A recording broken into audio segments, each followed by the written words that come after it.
Okay so hello traders, welcome back to trading flux, जहां पर मैं देता रहता हूं आप सभी को स्टॉक मार्केट एंड ट्रेडिंग से रिलेटेड कंटेंट। तो जैसा कि आप सभी को पता है, मैंने इस चैनल पर स्टार्ट की थी एक basic to advance trading series. ठीक है, तो जिसका मैं आज लेकर आ चुका हूं पार्ट थर्ड। अब देखिए, पार्ट थर्ड में हम क्या क्या डिस्कस करने वाले हैं उसके बारे में हम एक बार जान लेते हैं। पार्ट थर्ड में हम एक बहुत बड़ा टॉपिक डिस्कस करेंगे जिसका नाम है टेक्निकल एनालिसिस। अभी टेक्निकल एनालिसिस क्या होता है, कैसे काम करता है, क्या हमारी इसकी इंपॉर्टेंस है एंड इसके अंदर क्या क्या चीजें आती हैं, तो सारी चीजें डिस्कस करेंगे। एंड तक बनी रहिएगा। तो चलिए वीडियो को स्टार्ट करते हैं बिना ही टाइम वेस्ट करें। अब देखिए, टेक्निकल एनालिसिस होता क्या है, बेसिकली वो समझते हैं। तो उसके लिए मुझे लेकर जाना पड़ेगा आपको एक बार स्क्रीन पर। तो देखिए, मैं यहाँ पर जैसा कि आप देख सकते हैं स्क्रीन पर आपको लेकर आ चुका हूँ। अब देखिए, यहाँ पर आपको कुछ ऐसे चार्ट्स पर ये लाइंस दिख रही हैं कुछ।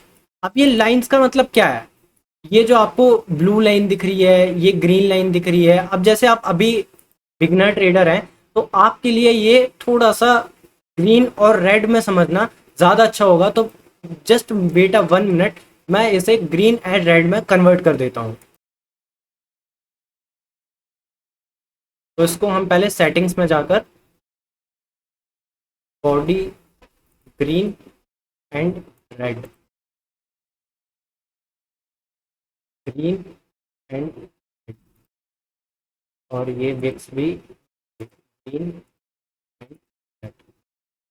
ओके, तो अब देखिए, यहाँ पर आपको दिख रहा है एक ग्रीन कैंडल एंड एक रेड कैंडल। अब ये ग्रीन कैंडल और रेड कैंडल क्या इंडिकेट कर रही है, ये आता है हमारा टेक्निकल एनालिसिस के अंदर। अब ग्रीन कैंडल का मतलब आपको यहाँ पर समझ आ रहा है। ग्रीन कैंडल कब बनती है? ग्रीन कैंडल बनती है जब हमारे चार्ट में या फिर स्टॉक के प्राइस में बाइंग होती है। जब कोई भी बंदा आकर बाय करता है। अब बाय कब करता है? जब मान लीजिए, ये आस्क एंड बिड प्राइस का टॉपिक है, थोड़ा सा एडवांस है, लेकिन आपको मैं आगे वीडियो में समझा दूंगा। यहाँ पर थोड़ा सा लेकर चलता हूँ। जब कोई बंदा बेचता है किसी स्टॉक को या फिर किसी शेयर को, तभी तो कोई बंदा यहाँ पर किसी भी शेयर को खरीदेगा। क्योंकि जब बेचने वाला ही अवेलेबल नहीं है तो खरीदने वाला कहाँ से अवेलेबल होगा। अब एक रियल लाइफ एग्जांपल लें तो मान लीजिए आपको किसी रियल एस्टेट में कोई प्रॉपर्टी खरीदनी है। अब प्रॉपर्टी खरीदने के लिए आप चारों तरफ ढूंढेंगे, अपने नियर बाय या अपने रिलेटिव से कांटेक्ट करके कहीं से भी कोई एक ऐसा बंदा ढूंढेंगे जो प्रॉपर्टी सेल कर रहा हो। वैसे ही यहाँ पर किसी स्टॉक को सेल करने वाला ढूंढा जाता है। जब सेल करने वाला मिलता है तभी यहाँ पर बाइंग होती है। अब जो ये ग्रीन कैंडल दिख रही है, इसमें किसी बंदे ने बेचा है एंड किसी बंदे ने यहाँ पर खरीदा है। तो जब उसने खरीदा है तो वहां पर बाइंग हुई। ठीक है, अब जब ज्यादा लोग खरीदने लगे उस चीज को, तो यहाँ पर बड़ी कैंडल ग्रीन कैंडल बनने लगी। ठीक है, तो ये होता है बाइंग कैसे होती है एंड ग्रीन कैंडल कैसे फॉर्म होती है। अब यहाँ पर रेड कैंडल को डिकोड करें तो रेड कैंडल यहाँ पर क्या वो डिनोट करती है हमें, कि यहाँ पर सेल किया गया है, यहाँ पर किसी बंदे ने बेचा है। अब बेचने वाला यहाँ पर जिसने खरीदा था वो यहाँ पर बेच रहा होगा।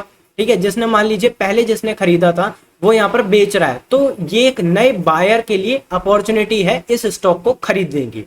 ठीक है, ये यहाँ पर थोड़ी सी हमने बेसिक, बहुत बेसिक बात करी, बिल्कुल कोई रॉकेट साइंस नहीं है, बहुत बेसिक चीज है कि green candle and red candle form कैसे हो रही है।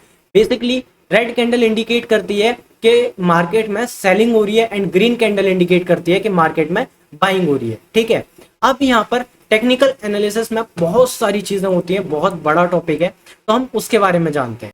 अब यहाँ पर क्या होता है, टेक्निकल एनालिसिस के अंदर काफी सारे पॉइंट्स होते हैं, जैसे कि आपको नजर आ रहे होंगे स्क्रीन पर। कैंडल स्टिक पैटर्न्स होते हैं, ट्रेंड्स होते हैं, सपोर्ट एंड रेजिस्टेंस होते हैं, एंट्री मतलब हमें कहाँ पर एंटर करना है, एंड स्टॉप लॉस कहाँ पर हमारा स्टॉप लॉस रखा होना चाहिए, कहाँ पर हमें एग्जिट करना है, व्हेन टू एग्जिट।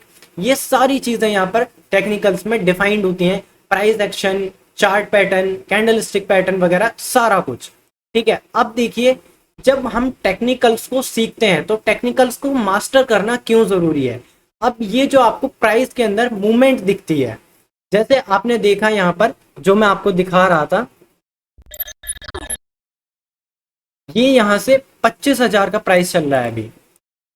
अब यहाँ पर 25,050 का प्राइस चल रहा है एंड अगर हम 2 दिन पहले की बात करें तो 24,856 पर था प्राइस। अब ये प्राइस की मूवमेंट कैसे आई, तो ये ही डिफाइन करता है हमारा टेक्निकल एनालिसिस, प्राइस कहां पर मूव कर सकता है एंड कैसे मूव कर सकता है, तो वही हमारा डिफाइन करता है टेक्निकल एनालिसिस। अब टेक्निकल एनालिसिस करते कैसे हैं उसके ऊपर बात कर लेते हैं थोड़ी सी। काफी बड़ा टॉपिक है तो मैं इसे 2 पार्ट में डिवाइड करूंगा, क्योंकि एक पार्ट में सारा कुछ कवर नहीं किया जा सकता। तो पहले तो हम बात करते हैं कि कैंडल स्टिक फॉर्म कैसे होती है, वो हमने देख लिया। अब दूसरा हम देखते हैं कि ट्रेंड क्या होता है। अब बेसिकली देखिए, ट्रेंड मैं बिल्कुल सिंपल भाषा में समझाऊंगा। जैसे मान लीजिए आप सोशल मीडिया यूज कर रहे हैं, इंस्टाग्राम, फेसबुक, व्हाट्सअप, यूट्यूब, तो यहाँ पर आपने देखा होगा एक सेक्शन आता है ट्रेंडिंग ऑडियोस या फिर आप ट्रेंडिंग वीडियोस का। तो यहाँ वो ट्रेंडिंग वीडियोस क्या दिखा रही हैं कि जो आजकल मार्केट में ट्रेंड चल रहा है, जिस चीज की मार्केट में हाइप बनी हुई है। तो वैसे ही हमारा स्टॉक मार्केट या फिर ट्रेडिंग के अंदर होता है। यहाँ पर क्या होता है, मान लीजिए कोई प्राइस है, जब वो मार्केट ऊपर जा रही होती है लगातार, मतलब बाइंग की हाइप बनी हुई होती है। आप इसे सिंपल वर्ड्स में कह सकते हैं कि जब बाइंग हो रही होती है, बाइंग की हाइप बनी होती है, तो वहां पर हमें एक ट्रेंड लाइन देखने को मिलती है। तो ट्रेंड लाइन कैसे फॉर्म होती है वो देखिए। अब जैसे मान लीजिए प्राइस यहाँ से ऊपर आया, अब यहाँ से नीचे जाएगा, फिर ऊपर जाएगा, फिर नीचे जाएगा, फिर ऊपर जाएगा, फिर नीचे जाएगा, एंड फिर ऊपर, फिर नीचे, सो ऑन। तो यहाँ से ये वाली जो लाइन बनेगी इस टाइप से, ये जो लाइन बनेगी इसे हम बोलेंगे ट्रेंड लाइन। क्योंकि मार्केट क्या कर रही है, प्राइस क्या कर रहा है, यहाँ से बार बार इस ट्रेंड लाइन को टैप करके ऊपर जा रहा है, बार बार नीचे आता है, इस ट्रेंड लाइन से सपोर्ट लेता है, एंड फिर से मार्केट में बाइंग आ जाती है। तो ये एक support, as a support trend line work कर रही है। अब इसे हम क्या कहते हैं, जब मार्केट इस टाइप से मार्केट बाइंग में ट्रेंड सपोर्ट करता है तो हम कहते हैं उसे बुलिशनेस। ठीक है, बुलिश मार्केट कह सकते हैं उसे। और दूसरा क्या कहते हैं हम यहाँ पर, ट्रेंड को क्या नाम देते हैं, अप ट्रेंड। बेसिकली यहाँ पर जो ट्रेंड होता है उसके अगेंस्ट में आपको ट्रेड कभी नहीं करना चाहिए, क्योंकि trend is your friend. Trend is your friend को अगर मान के ट्रेड करेंगे तो आप हमेशा प्रॉफिट में रहेंगे, वरना अगर ट्रेंड के अगेंस्ट जाते हैं तो वहां पर आपको नेगेटिव देखने को मिल जाएगा, आपका पोर्टफोलियो नेगेटिव चला जाएगा। अब देखिए, जैसे हमने बुलिश मार्केट की बात करी, तो ऐसे ही बियरिश मार्केट होती है। अब बियरिश मार्केट कैसे होती है, जब मान लीजिए मार्केट लोअर हाइज बना रही है, इस टाइप से मार्केट गिरती हुई आ रही है, तो यहाँ पर जो ये ट्रेंड लाइन बनती है, ये सबको टच करके जो जा रही है, इसे हम कहेंगे बियरिश ट्रेंड लाइन या फिर डाउन ट्रेंड। अब ये जो है डाउन ट्रेंड चालू हो गया, यहां से क्या था, मार्केट बार बार चलती हुई आ रही थी अप ट्रेंड की तरह, इस टाइप से। ठीक है, अब यहां पर एक रिजेक्शन पॉइंट आया एंड मार्केट ने डाउन ट्रेंड में अपने आप को पलट लिया। ये वाली जो ट्रेंड लाइन थी, ये वाली ट्रेंड लाइन इस लेवल से आकर ब्रेक हुई एंड मार्केट डाउन ट्रेंड में आ गई। तो ये हमने 2 ट्रेंड डिस्कस किए एंड 2 मार्केट डिस्कस की, 2 टाइप की मार्केट, एक बुलिश और एक बियरिश। मैं यहां पर लिख देता हूं, एक बुलिश मार्केट है एंड यहां पर जो हम देख रहे हैं ये बियरिश मार्केट है। ये 2 टाइप की मार्केट हुई, एक बुलिश एंड एक बियरिश, एंड ये 2 टाइप की, एक अप ट्रेंड और एक डाउन ट्रेंड, 2 हमने ट्रेंड डिस्कस कर लिए। ठीक है, अब देखते हैं मार्केट में कि ट्रेंड कैसे प्राइस को अफेक्ट करते हैं। अब देखिए यहां पर क्या हो रहा है, जैसे आप देख रहे हैं मार्केट ऊपर जा रही है, यहां से सेलर्स एक्टिव हुए, मार्केट नीचे आई, लेकिन यहां से फिर से बायर्स ने ट्राई किया मार्केट को ऊपर ले जाने का। अब ये एक हमारा हाई बना, ठीक है, ये मार्केट स्ट्रक्चर होता है, ये हमारा हाई बन गया एंड ये हमारा लो बन गया। अब इसे हम बोलेंगे हायर हाई एंड इसे बोलेंगे हायर लो। ऐसे ही यहाँ पर हायर हाई बनेगा एंड यहां पर बनेगा हायर लो। ठीक है, एंड सेम एज डेट, यहां पर हमारा हायर हाई और उसके नीचे हमारा जहां पर पुल बैक आया है ये है हायर लो। तो इस टाइप से मार्केट रिएक्ट करती है प्राइस की मूवमेंट में, हमेशा इसी टाइप में। अब हमने 2 ट्रेंड डिस्कस किए, तीसरा जो ट्रेंड होता है वो होता है साइडवेज ट्रेंड। Sideways market. अब साइडवेज मार्केट में जब भी आप ट्रेड करते हैं तो साइडवेज मार्केट में ज्यादातर आपको लॉस देखने को मिलता है। साइडवेज मार्केट कब होती है कि लाइक मान लीजिए मार्केट इस टाइप से एक ट्रेंड को फॉलो करती हुई आ रही थी एंड उसके बाद मार्केट इस टाइप से कुछ साइडवेज हो गई। अब जो ये जोन बनाया है, जो ये वाला जोन बनाया है, ये एक साइडवेज जोन बोलेगा, इसमें हमें ट्रेड नहीं करना होता क्योंकि इसमें थीटा डीके वगैरह के कारण आपका लॉस होता रहेगा। अब ये थीटा डीके एक काफी एडवांस टॉपिक है जो कि ऑप्शन ट्रेडिंग के अंदर आता है, अभी हम इस पर नहीं जाएंगे, ठीक है। अब देखिए बात करते हैं कैंडल स्टिक्स के ऊपर। हमने देख लिया मार्केट कितने टाइप की होती है, ट्रेंड कितने टाइप का होता है। अब थोड़ा सा candlestick chart and candle मतलब candlestick pattern and chart patterns को थोड़ा समझते हैं। अब कैंडल स्टिक पैटर्न्स देखिए किस टाइप से बनते हैं। बेसिकली यहाँ पर बहुत सारे कैंडल स्टिक टाइप पैटर्न्स आपको देखने को मिल जाएंगे, तो मैं यहाँ पर आपको कुछ बताऊंगा। जैसे यहाँ पर मैं एक कैंडल स्टिक बताता हूँ आपको जिसे हम बोलते हैं हैमर। इसे मैं दे देता हूँ ग्रीन कलर एंड यहाँ पर इस लाइन को इसके नीचे प्लेस कर देता हूँ और इसे भी दे देता हूँ ग्रीन कलर। अब ये देखिए ये जो कैंडल आपको नजर आ रही है, इसकी थोड़ी ओपेसिटी। अब ये जो आपको कैंडल नजर आ रही है इसमें आपको क्या नजर आ रहा है कि देखिए जब भी ग्रीन कैंडल बनती है तो मैंने आपको बताया वहां पर बाइंग होती है। तो यहां पर क्या है कि यहां पर मार्केट पहले इस लेवल से नीचे आ रही थी, ठीक है। फिर क्या हुआ, इस लेवल पर आकर बायर्स एक्टिव हुए एंड बायर्स ने मार्केट को फिर से ऊपर पुश करना स्टार्ट किया। तो यहां पर क्या दिखाई दे रहा है कि मार्केट में बाइंग आ रही है, मार्केट में बाइंग आ रही है, बायर्स एक्टिव होने की कोशिश कर रहे हैं एंड यहां पर मार्केट ने ऊपर जाकर क्लोजिंग दे दी। तो इस कैंडल टाइप को बोलते हैं हम हैमर कैंडल, इसे हम बोलते हैं बुलिश हैमर। अब ऐसे ही जब हम इस कैंडल को उल्टा कर देते हैं, इस कैंडल को जब हम उल्टा कर देते हैं तो वो बनती है बियरिश हैमर, कुछ इस टाइप से, ठीक है। इसे थोड़ा सा स्ट्रक्चर आप समझ जाएंगे। जब इस टाइप से कैंडल बनती है, जो नीचे ये बॉडी होती है, ये विक होती है, तो ये होती है हमारी इन्वर्टेड हैमर। अब ये इंडिकेट करती है कि मार्केट में सेलिंग आने के चांसेस ज्यादा है। अब यहाँ पर एक ये होती है डोजी कैंडल जिसमें बाइंग और सेलिंग दोनों इक्वल रहती हैं क्योंकि यहाँ पर equal number of buyers equal to equal number of sellers होते हैं, ठीक है। तो ये एक इनडिसीजन कैंडल होती है, मार्केट इसके बाद ज्यादातर रिवर्सल्स लेती है, ठीक है। अब जब यहाँ पर एक स्ट्रॉन्ग कैंडल इस टाइप की बात करी जाती है तो ये होती है एक हमारी मारूबोजू कैंडल, ठीक है, जो हमें एक स्ट्रॉन्ग बाइंग या फिर स्ट्रॉन्ग सेलिंग नजर आती है, इसके अंदर विक्स नहीं बनती।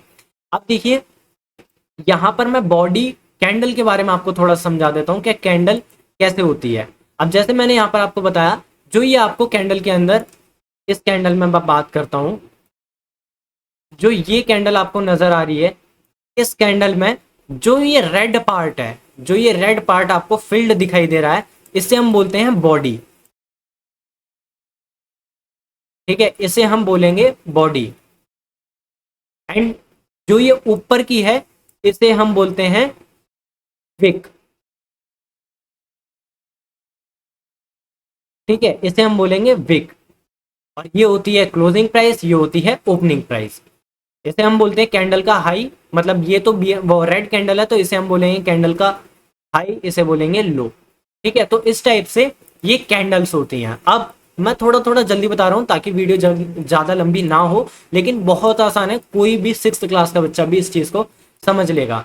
अब हमने ट्रेंड डिस्कस कर लिए, 3 टाइप के ट्रेंड, अब trend, down trend, sideways trend.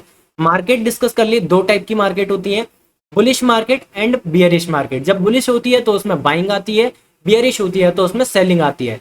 3 type की हमने कैंडल स्टिक्स डिस्कस कर ली, hammer, inverted hammer and doji candle. और हमने यहाँ पर कैंडल को भी पढ़ना सीख लिया, ठीक है, क्योंकि यहाँ पर रेड कैंडल बन रही है तो इसका मतलब सेलिंग है, ग्रीन कैंडल बन रही है तो इसका मतलब बाइंग है।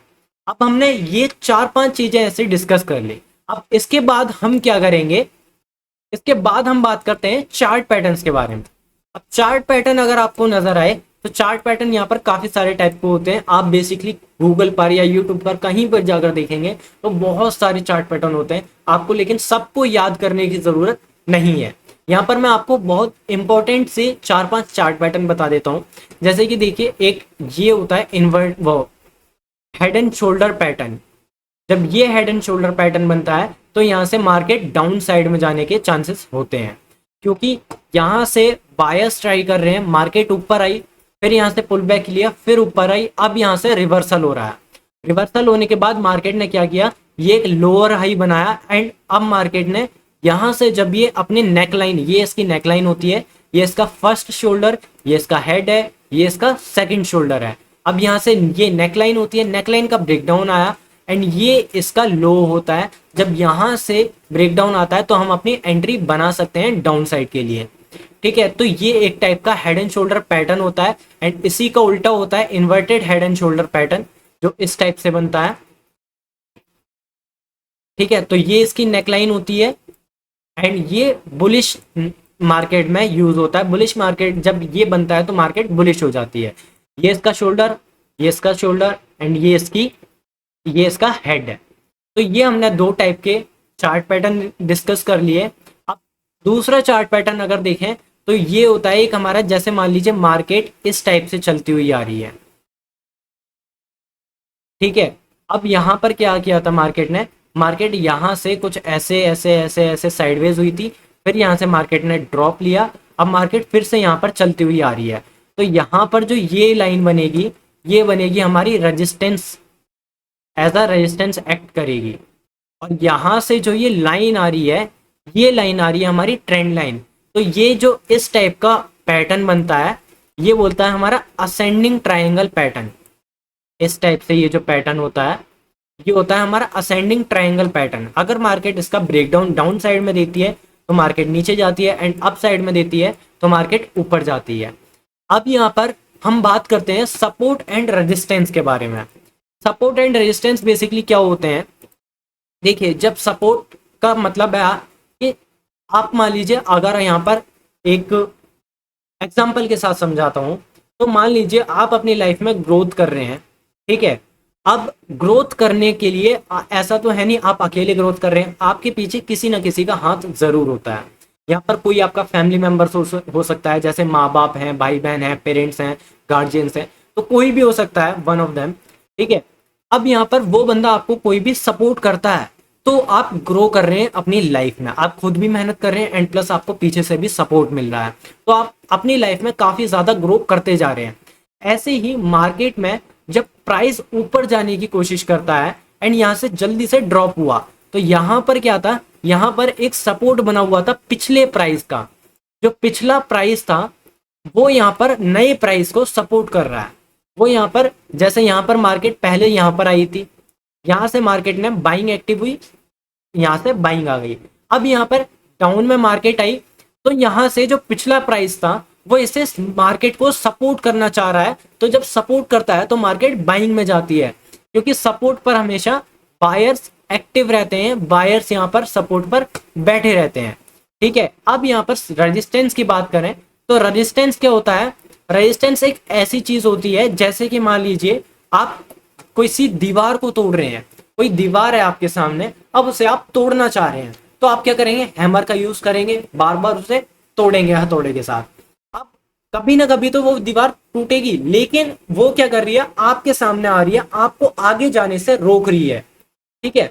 तो वो ऐसा रेजिस्टेंस एक्ट करती है। अब देखिए, यहां पर जब मार्केट ऊपर चलती हुई आती है तो यहां पर क्या हुआ, मार्केट इस लेवल से रिजेक्शन लेगी। मतलब यहां पर भी जब आप सपोर्ट में देख रहे थे तो जब मार्केट ने यहां से रिजेक्शन लिया तो ये हमारा एक रेजिस्टेंस लेवल बना हुआ है, मार्केट रेजिस्टेंस लेवल से रिजेक्शन ले रही है। अब रेजिस्टेंस लेवल पर क्या होता है, सेलर्स एक्टिव होते हैं, सेलर्स यहाँ पर बैठे होते हैं जो मार्केट को नीचे भेज देते हैं, ठीक है। तो ये हमने समझ लिया सपोर्ट एंड रेजिस्टेंस क्या होता है। अब support and resistance and price action थोड़ा सा चार्ट पर देखने की कोशिश करते हैं।